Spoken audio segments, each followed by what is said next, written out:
গেল কয়েকদিন ধরে রাজধানীতে শীতের অনুভূতি তেমন একটা ছিল না। পৌষ পেরিয়ে মাঘ মাসের দ্বিতীয় সপ্তাহ হওয়ায় রাজধানীতে শীতের অনুভূতি ক্রমেই বাড়ছে।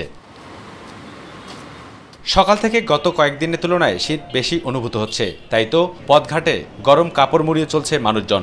বিশেষ করে খেটে খাওয়া নিম্ন আয়ের মানুষজন শীত বেশি অনুভব করছে। দিনভর চারদিক ঢেকে থাকছে মৃদু ও মাঝারি কুয়াশায়, সাথে রয়েছে হিমশীতল বাতাসও। পরিস্থিতি যখন এমন, তখন শীতের তীব্রতা কেন বাড়ল আর শীতের স্থায়িত্বকাল কতদিন তা জানালেন আবহাওয়াবিদ একেএম নাজমুল হক।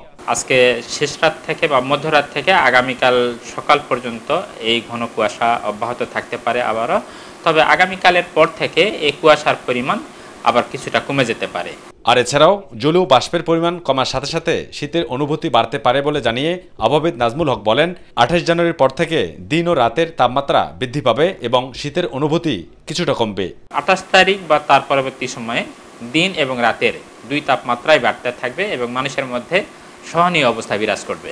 এটা অবুসেদপু, মাই টিভি, ঢাকা। আমরা যদি পুকুরে